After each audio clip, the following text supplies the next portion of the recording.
अस्सलाम वालेकुम नाज़रीन, आइए नज़र डालते हैं आज की अहम खबर पर। एक कॉल रिकॉर्डिंग कितने मायने रखती है हमारे देश में और हमारे देश के कानून में।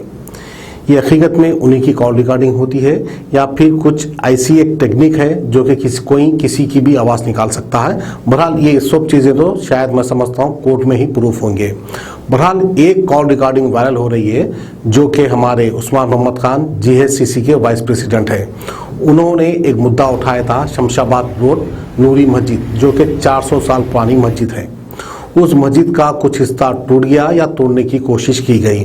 बहरहाल इस पर भी सियासत हो रही है। अब जिस मुकाम पे मस्जिद है शायद उस मुकाम की जो जमीन है वो काफी वैल्यूएबल होगी, तभी जाकर सियासतदान इसमें हाथ डाल रहे हैं। रोड वाइडनिंग के नाम पर मस्जिद को शहीद करने की कोशिश की गई। अब बहरहाल मजीद तहकीकात होने के बाद पता चलेगा कि इनमें सही कौन है और गलत कौन है। और ऑडियो रिकॉर्डिंग भी है एक जो हम आपको सुनाते हैं, आप इसके अंदाजा लगा सकते हैं कि कौन सही कह रहा है कौन गलत कह रहा है। बकाया आप कानून का काम है, पुलिस का काम है कि इसकी तहकीकात करे, इसमें किस हद तक सच्चाई है या इसमें जो है सरासर गलत है, ये आने वाला वक्त ही बताएगा। तो आइए उस्मान मोहम्मद खान इसके ताल्लुक से क्या कहते हैं और इन्होंने कौन सा एक स्टे ऑर्डर निकाल कर लाया और अवाम को बताने की कोशिश की, वो भी हम आपको दिखाते हैं। हेलो हेलो गौस भाई। हाँ भाई। उस्मान मोहम्मद खान बोल रहा हूँ गौस भाई। जी भाई। ये आया था मैं शमशाबाद की मस्जिद के पास, आप बोर्ड में है बोल के मालूम हुआ। हम लोग यहाँ पे सलीम साहब बोले लेटर देते ठहरो बोल के रुका है हमारा। अच्छा, क्या है जरूरत, थोड़ा आप मेरे को बोलिए। वहाँ पे हमारे को घर से वो तंग कर रहे वो लोग। वहाँ का एक लोकल लीडर है। क्या नाम है? क्या नाम है? शुक्र है। हाँ शुक्र बोल के है। और एक जो है रहमत बेग साहब है ना, ओके। वो लोग हम मिलके जो है आके हमारे को एक लेटर लाए, इसको साइन कर दो। तो असद साहब का जो है आर्डर है, इसका जो है जो बोले वो सुनना है, उनका आर्डर है बोल के बताया। क्या आर्डर क्या है वो जो है मलकियाँ चले जाते, तुम्हारी ये गेट कर से चले जाता, वो कब्रस्तान चले जाता, खाली थोड़ी मस्जिद बचती। अच्छा, वो पुराना जो मस्जिद का पुराना सामने मीनारा है वो सब चले जाते कुतुब शाही। अच्छा हाँ। तो हम लोग बोले हम नहीं करते, हम लोग वक्त को जाते हम लोग बोलते। ओके। यहाँ पे रात में भी आए हमारे पास, यहाँ सिटी में सदर था जी। सबके घर बोले देखो इसको साइन कर दूंगा, मिशना ठहरे हुए वो लोगों का काम तो शुरू होता न तो। कौन बोले साइन कर दो बोल के आपको? ये रहमत बेग। अच्छा, किसका काम शुरू हो जाता कहते हैं?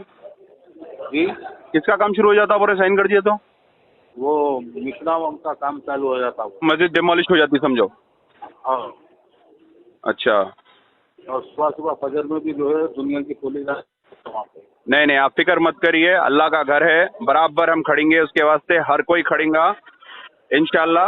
उंगली भी लगाने नहीं देंगे, पहले हमारे ऊपर चलाए बात, बाद में उस पर चलाने देंगे। आप हिम्मत मत हारिए, आप आए बात मेरे को कॉल करिए, मैं यहाँ पे ही हूँ, आप बेफिक्र रहिए, ठीक है? अच्छी बात। राइट, जज़ाकल्लाह।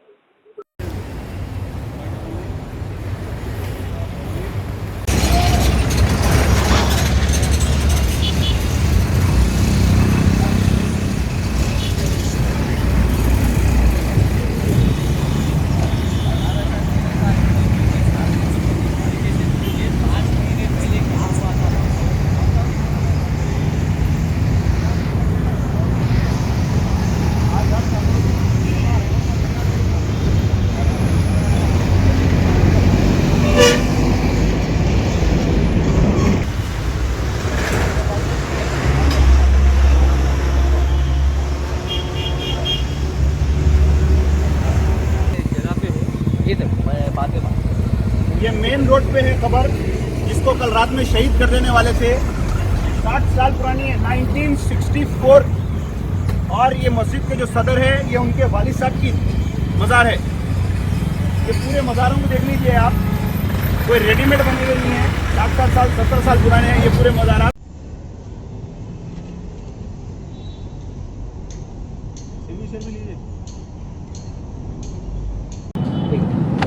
अल्हम्दुलिल्लाह यहाँ के मुकामी लोगों को मैं इंशाल्लाह तयखून दे रहा हूँ। उस्मान मोहम्मद खान, मेरे साथ मेरे दोस्त समीर वलीउल्लाह और यहाँ के तमाम लोग वक्फ बोर्ड से इमीडिएट सलीम साहब से फ़ोन पे कन्वर्सेशन हुआ, मैं लेटर इशू कर रहा हूँ बोले।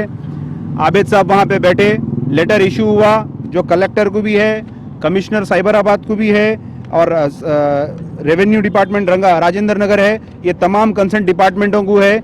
किसी की माँ नहीं जनी, यहाँ पे आके इंशाल्लाह उंगली भी लगाएंगे। सबसे पहले यहाँ पे अगर कोई चीज़ होगा तो बराबर मैं आऊँगा, बराबर जेसीपी के सामने लेट जाऊँगा, अगर हुआ तो जेसीपी को भी पलटा दूंगा।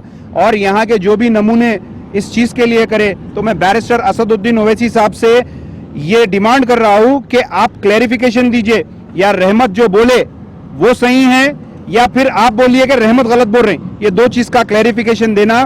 तेलंगाना में मजाक बन गया, आप पूरी इंडिया को रिप्रेजेंट करते, आप चाइना की बात करते, आप बर्मा की बात करते, आप नेपाल की बात, आप भूटान की बात करते, आप जीडीपी की बात करते, आप नरेंद्र मोदी की बात करते, जिसके पास 300 के करीब एमपीज है उसकी बात करते आप खुद यहाँ के हैदराबाद के एमपी है, ऑल इंडिया मजलिस इत्तेहादुल मुस्लिमीन के सदर है आपका सबसे पहले बेस हैदराबाद है। ये हैदराबाद में लगातार मसाजिदा, जिलालगुड़े में मस्जिद कब्रस्तान, यहाँ पे मस्जिद कब्रस्तान, हर जगह पे सेक्रेटरीट, जहाँ पे आप बैठ के आप मुसलमानों के वोट से चुन के आके जहाँ पे बैठ के आप असेंबली में जाते हैं, उसका सेक्रेटरीट जो होता है वो सेक्रेटरीट के भी मसाजिदा शहीद, अंबरपेट की मस्जिद शहीद, खम्मम की मस्जिद शहीद, आशुर खाने शहीद, मंदिर शहीद, यहाँ की भी एक मंदिर को खतरा है, कब्रस्तान शहीद। ये क्या हो रहा?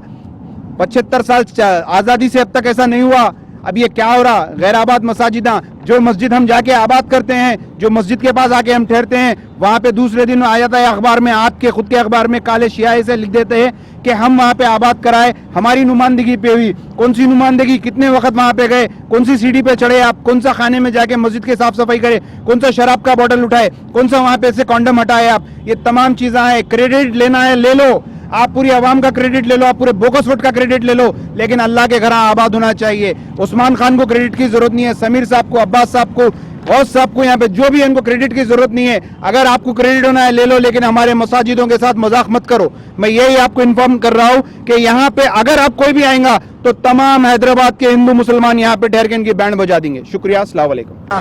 सामने जमीन दे दो बोल के बोले, मैं बोला भाई ये हम नहीं दे सकते, हमारी प्रॉपर्टी नहीं है, हमारे बाप की जागीर नहीं है, आपको जो भी लेना है जाके वक्फ बोर्ड से पूछ कर लो। बोलते नहीं वक्फ बोर्ड से जो बातचीत हो गई, तो आज हम वक्फ बोर्ड को जाके जो ऐसा सलीम साहब से पूछे, तो सलीम साहब बोले नहीं बिल्कुल गलत बात है, कोई बात नहीं हुई, कोई चीज़ नहीं हुई, किसी भी सूरत पे जो है सो हम एक गज ज़मीन किसी को दे भी नहीं सकते, हम भी वहाँ पर आके कुछ नहीं कर सकते। मस्जिद की जगह मस्जिद रहेंगी, उसी की ज़मीन को कोई हाथ नहीं लगा सकता बोल के बोले। क्या बातचीत होगी बोले? आपको वक्फ बोर्ड से बातचीत क्या हुई बोले? वक्फ बोर्ड से तो बातचीत नहीं हुई बोल के बोले, वो हम बोले कि नहीं, बोलो आपस में समझौता कर लिए, हम बोल लिए भाई एक पीछे की जमीन खुली है ये दे दो बोले बोल के आपस में बोल लिए बोल के। वक्फ बोर्ड और रहमत बेग साहब नहीं, हमारे सदर एमपी साहब और सलीम साहब दोनों मिलकर बात कर लेके मेरे को भेजे तो मैं आया। हाँ, तो आप जो है सो जरा यहाँ ठहरे तो ये हम काम कर लेते, तो हम बोले हम यहाँ ठहरने को हमारे कुछ भी नहीं है, हमारी हैसियत एक चौकीदार की जैसी है, समझे ना, हम नहीं कर सकते बोल के आज जो है सो वक्फ बोर्ड को गए तो सलीम साहब बोले बिल्कुल गलत है, कुछ भी बातचीत नहीं हुई और वो आगे होंगी भी नहीं, कोई हाथ नहीं लगेगा बोल के पूरे जो है सो लेटर वगैरह दे दिए। लेटर के लिए भी हाँ, लेटर के लिए भी बोले, लेटर दे दिए सबको। तब से खिदमत गुजार जो है आवाम की खिदमत करने के लिए सामने आ रहे रहमत बेग साहब, तो मैं इनके राजनगर के इंचार्ज है, एक बात करने का तरीका नहीं मालूम। कल दिन में 10 बजे से लेके रात के 1 बजे तक कमेटी के सदर को फ़ोन करके हरासमेंट करते रहते, आइए मस्जिद को वो मशीन आ गए या जेसीबी आ गए, आइए संग बुनियाद रखे डिमोलिश करने का, ऐसे अल्फाज बोलते हैं इनको सदर साहब को। बेचारे फ़ोन स्विच ऑफ करके रात में 2 बजे सो गए। एक तो उनकी तबीयत ठीक नहीं है। रहमत बेग साहब को मैं असद वली साहब से गुजारिश करता हूँ कि रहमत बेग के ऊपर एक्शन ले। क्यों ऐसा रात के 1 बजे तक किसी भी मूवमेंट में कभी भी कोई ऑफिसर ऐसा कंटेक्ट नहीं किया, सताया नहीं रात के 2-2 बजे रात को। ये एक पॉलिटिकल लीडर होते हुए एक आवाम मदद करने के बजाय आप उनको हरासमेंट करते रहते 2-2 बजे तक। आइए बैठ के बात करेंगे, मशीन आ गए डिमोलिश करेंगे, थोड़ा सा फिर 3-4 दिन की बात करेंगे। वो भी अल्लाह का घर तोड़ने के वास्ते आपको रात में हरासमेंट करके बुला रहे हैं। एक आप मुसलमान होते हुए, बाहैसियत मुसलमान होते हुए आप अल्लाह का घर तोड़ने के वास्ते सदर साहब को मस्जिद के हम तस्फिया हो गया, हम सौदा कर लिए बोल के आप बुला रहे हैं आके साइन करो बोल के। ये आप कई के मुसलमान हैं, अपना ईमान बेच दिए। आपका तो काम है आप सड़क के ऊपर बैठ के ये मस्जिद को धक्का लगने से बचाना। आप बाहैसियत मुसलमान आप बुला के बोल रहे कि मस्जिद तोड़ो। लानत है आप पे और आपके सदर साहब के ऊपर। अल्लाह का घर आप नहीं बचा सकते, मुसलमानों का वोट लेते आप। A1 टाउनशिप की एक और नई पेशकश, जहांगीर पीर दरगाह से 2 किलोमीटर पहले मल्टीनेशनल कंपनीज के करीब, जो कि बिल्कुल आबादी से लगा हुआ, बेंगलोर हाईवे से सिर्फ 5.5 किलोमीटर, बीटी रोड से लगा हुआ, तमाम डेवलपमेंट के साथ 5,50,000 में 100 गज का प्लॉट। A1 टाउनशिप में आपका ये छोटा सा इन्वेस्टमेंट आपका और आपके बच्चों का मुस्तकबिल बदल सकता है। आज ही तशरीफ लाएं और A1 टाउनशिप के इस प्रोजेक्ट से फायदा उठाएं। Office at pillar number 235, opposite fisheries department, Rajendra Nagar, Hyderabad.